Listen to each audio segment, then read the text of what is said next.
तो अब हम दूसरा क्वेश्चन देखते हैं, दूसरा एग्जाम्पल का। तो दूसरा क्वेश्चन यह कह रहा है कि दर्शाइए कि 2q जो होता है ना वो धनात्मक सम पूर्णांक के रूप का होता है। ये देखिए, ये जो हमारा धनात्मक सम पूर्णांक 2q के रूप में और धनात्मक विषम पूर्णांक जो होता है ना 2q+1 के रूप में होता है। ये आज इसमें हमको सिद्ध करना है। जहाँ q जो है, ये जो q है ना, q ये है, ये पूर्णांक है, ये एक पूर्णांक है। तो आइए अब हम इसको सिद्ध करते हैं। जैसे देखिए, चूंकि सबसे पहले यहाँ पे लिखेंगे चूंकि,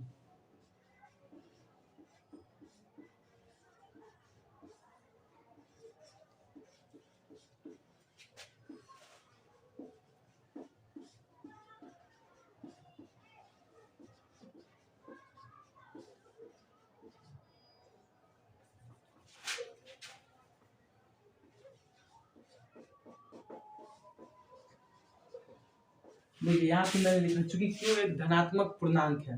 धनात्मक पूर्णांक यानी कि q बराबर क्या हो जाएगा हमारा 1 2 3, और भी हम ले सकते हैं। जितना हम q धनात्मक है इसलिए अब हम और भी कुछ ले सकते हैं। तो सबसे पहले यहाँ पे लिखें धनात्मक सम पूर्णांक में, तो सबसे पहले लिखेंगे 2q में q बराबर जैसे 1 लेते हैं, ये वाला 1 अब यहाँ पे रखेंगे 2q बराबर, तो q का मान हम कितना ले 1, तो 2 गुना 1 बराबर 2। अरे देखिए, सम संख्या किसे कहते हैं, जो 2 से पूर्णतः विभाजित हो। तो ये जो 2 है ये तो स्वयं 2 से पूर्णतः विभाजित हो, यानी कि क्या है, ये सम संख्या है। यहाँ पे लिख देंगे सम। अब देखिए 1 हो गया, अब सिर्फ 3 तक हम करेंगे, तो आप अभी 2 से देख लेते हैं।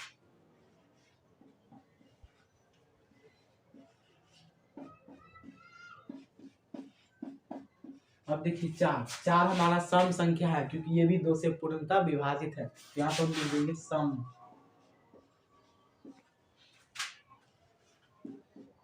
अब हम q बराबर 3 लेते हैं, 1 हो गया 2 हो गया, अब q बराबर 3 लेते हैं।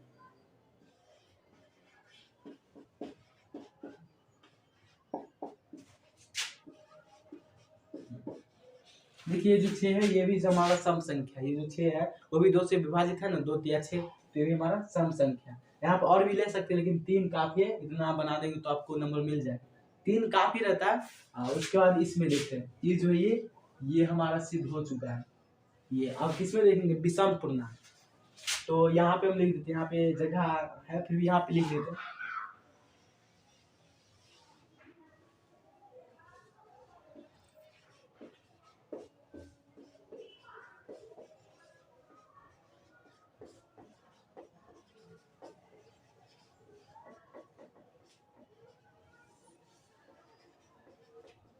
देखिए धनात्मक विषम पूर्णांक पे, धनात्मक विषम, तो विषम के ग्रुप क्या है 2q+1, तो इसमें लिखते हैं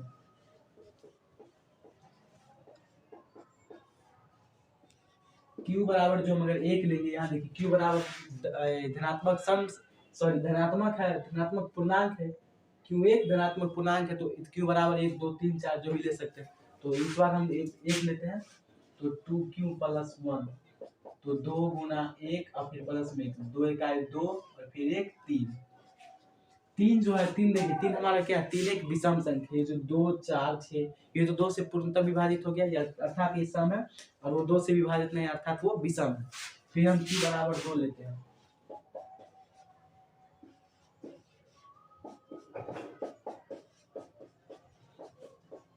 अब देखिए 2 तिया 6 और 1 7, तो 7 जो है 7 हमारा कैसी संख्या है, वो भी एक विषम संख्या, तो अर्थात ये भी 2q+1 2 पे भी आ गया कि वो एक विषम पूर्णांक का रूप है। अब 3 पे लेते हैं।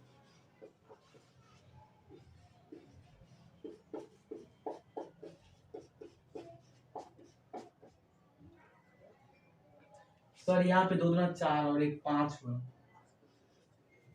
ये हमारा 5, 2 तिया 6 और 1 7। ये देखिए ये जो मैंने लिया 1 2 3, तीनों पे कितना है 3 5 और 7, तो ये तीनों कौन सी संख्या, विषम संख्या, अर्थात ये जो हमारा विषम पूर्णांक 2q+1 के रूप का होता है, ये सच में होता है। तो अब यहाँ पे हम लास्ट में लिख देंगे, किताब से लिखेंगे, यहाँ क्या दर्शाएं कि प्रत्येक धनात्मक सम पूर्णांक 2q के रूप का तथा विषम पूर्णांक 2q+1 के रूप का होता है। तो यहाँ पे हम लोग ऐसे लिख देंगे, अर्थात इससे पता चलता है कि कोई भी धनात्मक विषम पूर्णांक 2q प्लस 2q के रूप का होता है और धनात्मक विषम पूर्णांक 2q प्लस 1 के रूप का होता है। यहाँ पे लिखिए, ये हमारा फर्स्ट स्टेप हुआ, ये सेकेंड, और यहाँ पे लिखने वाला।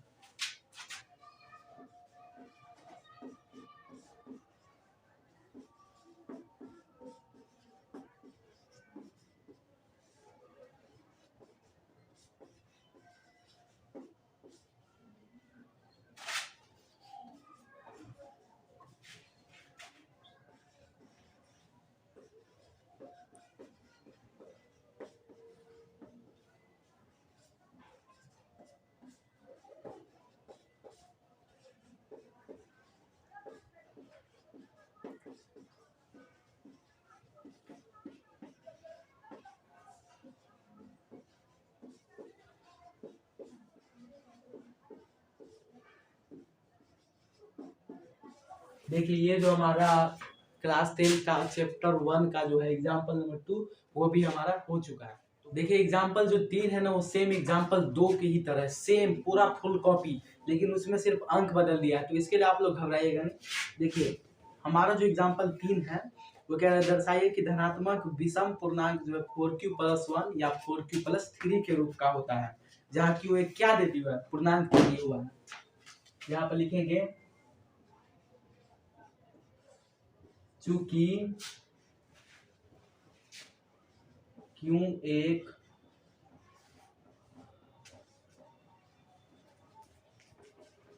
पूर्णांक संख्या है,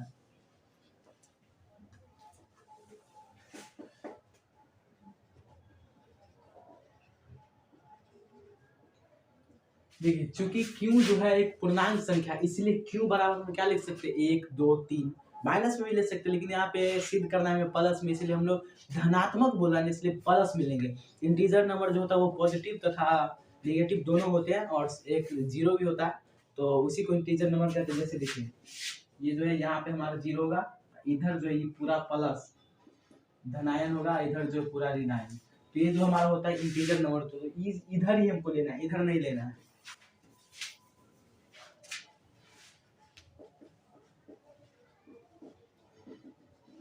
तीन ले सकते हैं, 4 5 6, किसी जैसे पिछले वीडियो में हम लोग ने 1 2 3 लिया था ना, इसमें चलिए इसमें हम 4 5 6 लेते हैं।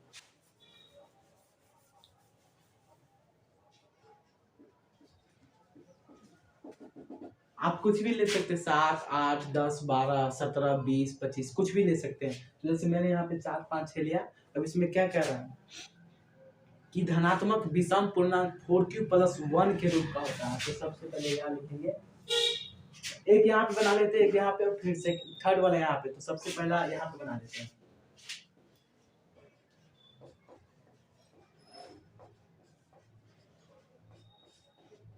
देखिए कह रहा है 4q प्लस 1 के लिए, तो सबसे पहले 4q प्लस 1 ले लेते हैं। q बराबर हम कितना लिए 4 5 6, यहाँ पे लिखेंगे सबसे पहले q बराबर 4, तो जैसे लेंगे हम 4q प्लस 1, तो 4 गुना 4 प्लस 1, 4 चौका 16, 16 और 1 17। अब बताइए 17 जो है वो हमारा सम संख्या है विषम संख्या, ये जो 17 जो है हमारा विषम संख्या क्यों है विषम, क्योंकि ये 2 से पूर्णतः विभाजित नहीं होगा। जैसे 2 से इसको काटेंगे तो 2 8 16, एक बच गया ना हमारा, तो हमारा विषम संख्या होता है।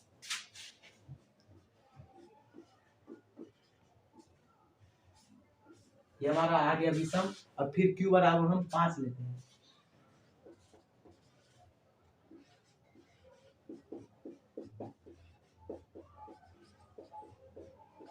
तो ये 4 पंजे 20, 20 और 1 21, तो 21 जो है वो कैसी संख्या है, 21 जो कैसी संख्या, वो भी एक विषम संख्या है। 17 5 17 और ये जो 21 है वो भी एक विषम संख्या।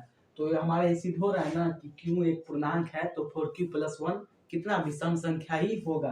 देखिए यहाँ पे हम सिद्ध कर रहे हैं वो हो रहा है, तो ये भी हमारा विषम आ गया। अब q बराबर लेते हैं 6,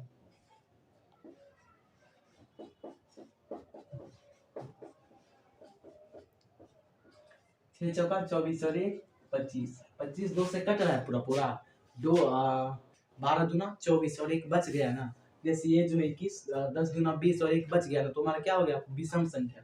तो ये भी हमारा क्या आ गया, विषम संख्या। क्यू बराबर 6 7 8 कुछ भी, जैसे इस बार हम 17 लेके देखते हैं, क्यू बराबर 17 लिख देते हैं।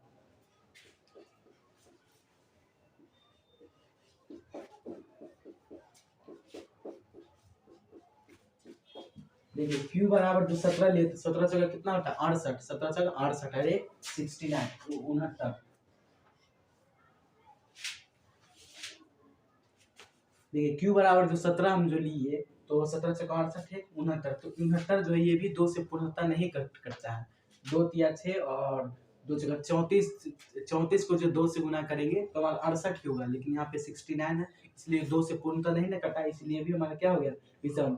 तो ये हमारा एक सिद्ध हो चुका है कि 4q + 1 जो है वो विषम संख्या के रूप का ही होता है। अब दूसरा जो है 4q + 3, तो यहाँ पर लिख लेते हैं, ये हमारा फर्स्ट हो गया और यहाँ पे हम सेकेंड लिखेंगे। 4q + 3 के लिए, क्योंकि q बराबर कितना लिए है 4 5 6 17 20 22 कुछ भी ले सकते हैं, तो सबसे पहले q बराबर 4, यहाँ पे कुछ भी ले सकते हैं, वैसे कोई दिक्कत नहीं। तो वैसे हम q बराबर 4 लिखते हैं। 4q + 3, देखिए 4 4 चौका 16, 16 3 कितना होता है 19 19। अब बताइए 19 कैसी संख्या, विषम है या सम? 19 भी एक विषम संख्या, क्योंकि ये भी 2 से पूर्णतः विभाजित नहीं होती है।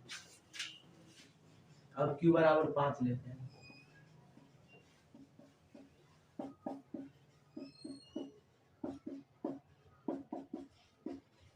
4 पंचे 20 और 3 23, 23 कैसी संख्या, ये भी विषम संख्या, ये भी 2 से पूर्णतः विभाजित नहीं होते। भाग ला के देख लीजिए, जैसे 11 दूनी 22 हो गया, एक शेष बच गया ना। अब q बराबर यहाँ पे 17 ले लिए, यहाँ पे कितना ले लें, यहाँ पे हम लोग ले लेते हैं जैसे 12 ले लेते हैं 12। तो देखिए 4q + 3, देखिए 12 तो 48, 48 और 3 कितना होता है 51। 51 कौन सी सम संख्या है ना, हाँ ये सम संख्या नहीं, ये भी एक विषम संख्या, क्योंकि 25 दूना 50 और एक शेष बच गया, इसलिए भी विषम संख्या। तो अब हमारा ये सिद्ध हो चुका है। अब इसमें थोड़ा लैंग्वेज लिख देंगे, जैसे यहाँ पे बोल रहा है कि दर्शाइए कि धनात्मक विषम पूर्णांक इतना तथा इतना के रूप का होता है, तो यहाँ पे हम लोग लिख देंगे, यहाँ पे 3 लिख देते हैं। ये हमारा फर्स्ट हुआ और ये सेकेंड और इधर थर्ड हो रहा है, यहाँ पे हम लोग लिखेंगे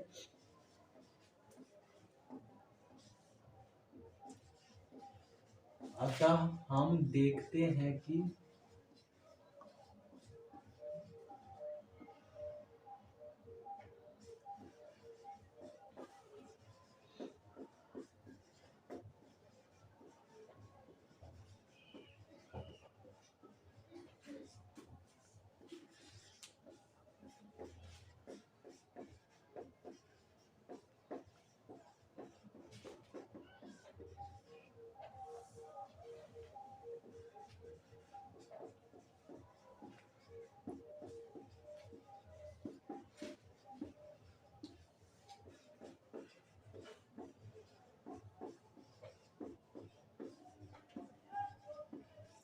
देखिए यहाँ पे हमने क्या लिखा, अतः हम देखते हैं कि, जैसे देखिए यहाँ पे हमने 4 लिया 5 लिया 17 लिया, इधर 22 लिया, तो इससे हमें क्या देखने को मिलता है कि जितनी भी संख्या उस पर आती है वो हमारा विषम होता है।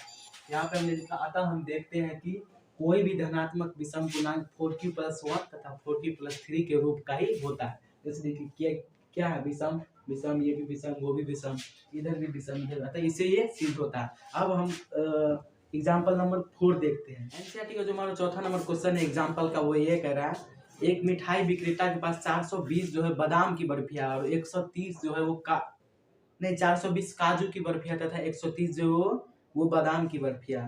तो वह इनकी ऐसी ढेरिया बनाना चाहता है कि प्रत्येक ढेरी में बर्फियों की संख्या समान रहे तथा ढेरिया बर्फी की परात में न्यूनतम स्थान घेरे। इस काम के लिए प्रत्येक ढेरी में कितनी बर्फियां रखी जा सकती।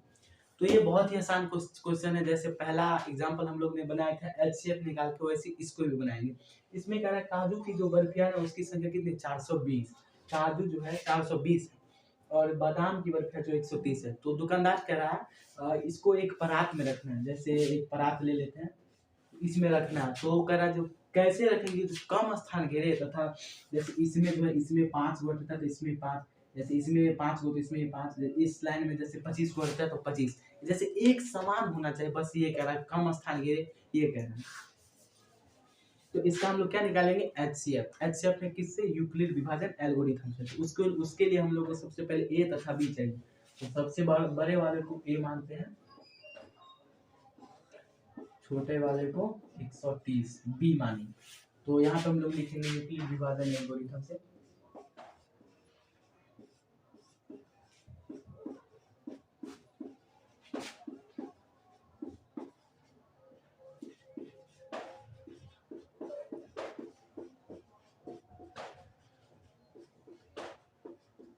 देखिए अब यूक्लिड विभाजन एल्गोरिथम या यूक्लिड विभाजन प्रमेयिका दोनों एक ही होता है। तो इस ये हमारा क्या कहता है A equal BQ plus R के रूप का होता है। तो सबसे पहले यहाँ पे लिखेंगे A हमारा कितना है 420, B जो है कितना है 130 गुना में Q जो भागफल जो होता है वो हमारा Q होता है और R जो है वो शेषफल होता है। तो सर इससे जो है इसको भाग देंगे। तो जैसे 130 को हम कितना से 420 में भाग देंगे। तो ये जो लगेगा 13 39, 4 से नहीं लगेगा क्योंकि 13 चौका 52 हो जाएगा 520, इसलिए 3 से लगाते 13 39।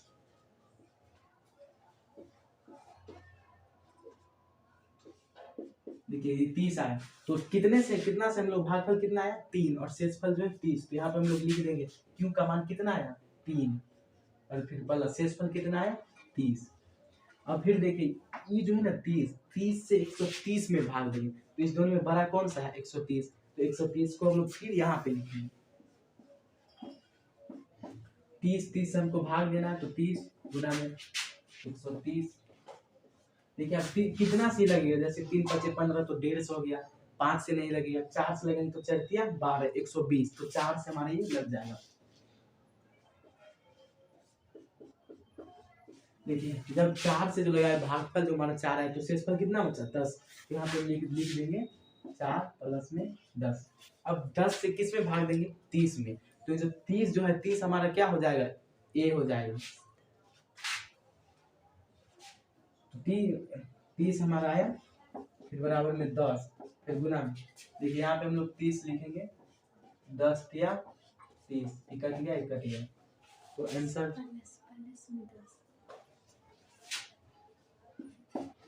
तो ये प्लस में है 10, तो ये हमारा जो है ये कट गया 10 या 30 और प्लस में 0। तो जो कटा कितना से 10 मतलब में 10 से 3 से लगाया तो 10 से ना कटा 30। तो हमारा HCF कितना है 30। तो HCF कितना का 420 और 130 का।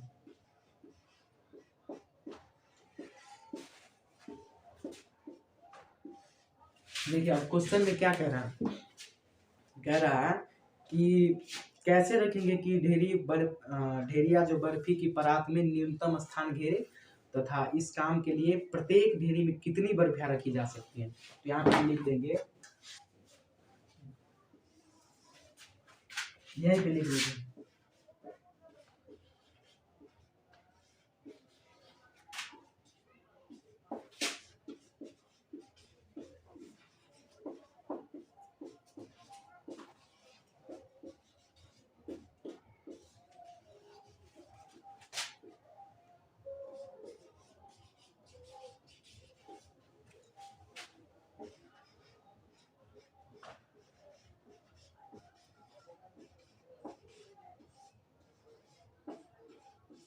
देखिए तो प्रत्येक ढेरी में कितनी बर्फियां रखी जा सकती है 10 और ये सबसे मतलब न्यूनतम स्थान घेरेगा। तो ये जो हमारा NCERT का चैप्टर 1 का रियल नंबर का जो एग्जाम्पल 4 है वो हमारा खत्म हो चुका है और इसके बाद अब एग्जाम्पल है। तो एग्जाम्पल हम लोग अगले वीडियो में देखते हैं।